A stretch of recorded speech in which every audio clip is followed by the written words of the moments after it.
And now we see it on fireplaces behind actors in movies. And we see it here and we see it there. I tell people about these things and they report back, hey, I saw one and it was here. I mean, they're all over the place. But you got to know what these things are. The occult knows. They've known for years. It's high time we figured it out. Okay. I took this picture myself outside the Masonic Temple in Washington, D.C. There's 2 lights outside there. If I keep talking about this, I'll probably take them away. This is the top of the lamp, and right here, I don't think you can mistake it, but you know, if you can't see it where you are over there, come on over. That, folks, is a goat's head. There's no mistaking that. That's not a cow or a moose or a sheepdog. That is a goat's head. And if you're not completely sure about that, forget that picture and Tom, go to the next one, and you see the hooves of the goat on the bottom.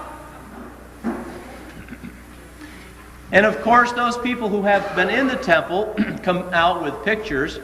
The whole inside of the temple is just completely designed and ravished with all kinds of serpents all over the temple. How can any man call himself a Christian and be associated with such perversion? It's mind-boggling. This is right outside the temple in Washington, D.C.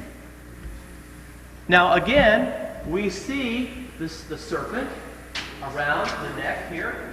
We see the ankh here. All occultic. What do you find about this that is anything of Christ? Nothing. This is a layout of Washington, D.C.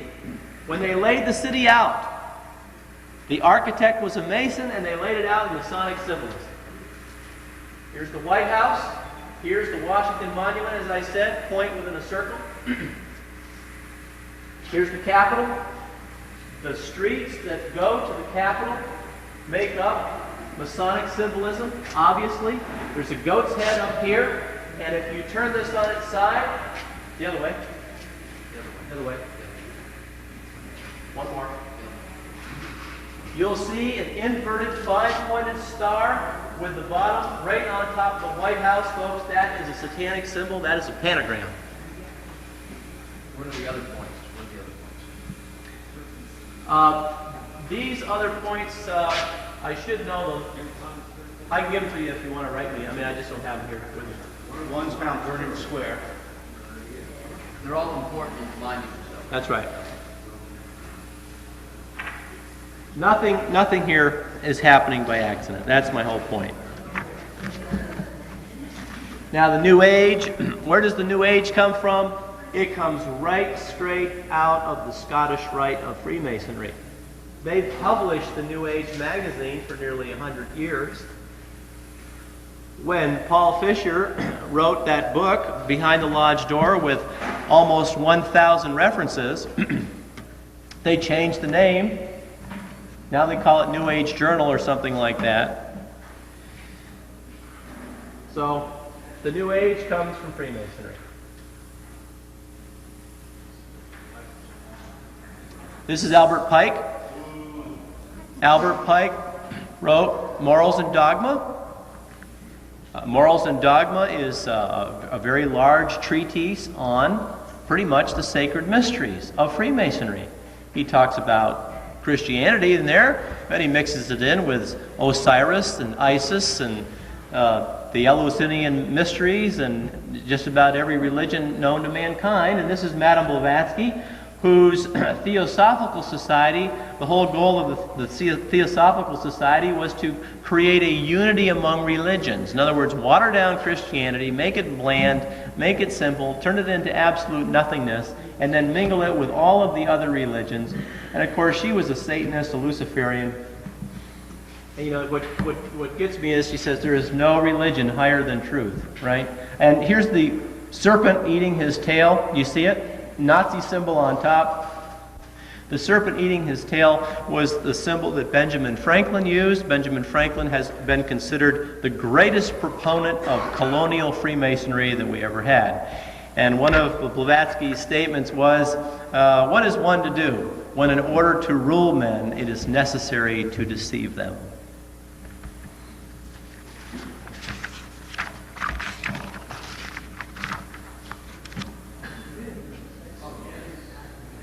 Now, you can find these kinds of pictures in books on magic, books on witchcraft, and basically this is the god of Freemasonry. This is the god Baphomet.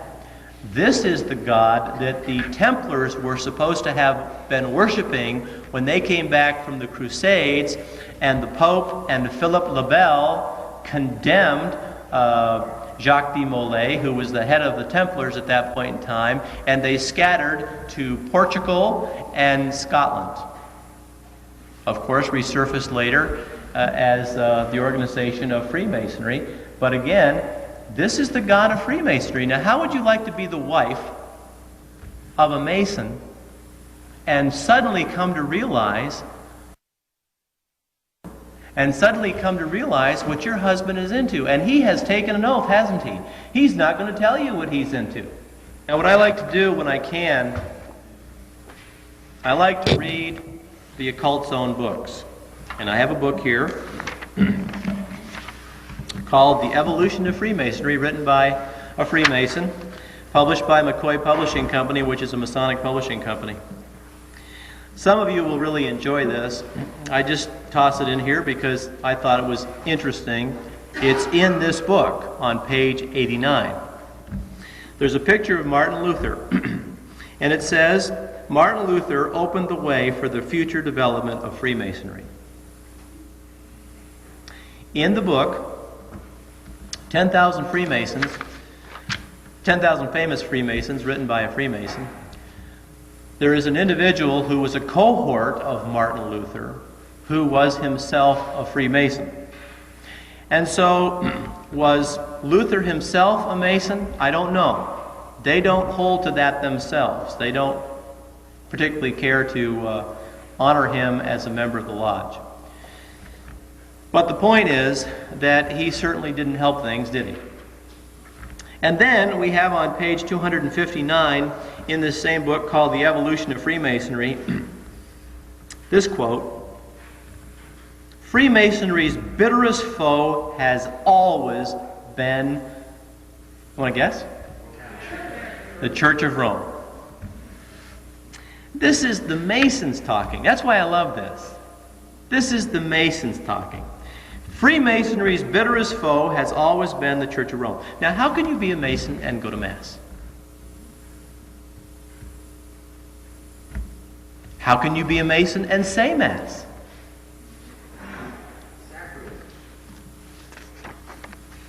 And then they go on, and he tells us about Pope Pius VII, who published a bull against Freemasonry, and Clement XII, who published a bull against Freemasonry, and how Freemasonry confiscated church property and specifically tried to prohibit the administration of the Holy Sacrament.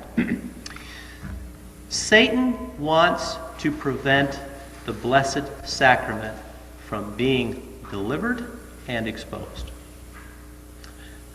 I won't get into my whole story, but for a long period of time, although I was brought up as a Catholic, I went in a different direction. And I read the Bible and so on and so forth, but I wasn't going to a Catholic church. When I came back to it, I was kind of looking around for the way it used to be when I left. So, in a way, thank the Lord, I wasn't there for all of the brainwashing that was going on for 30 years.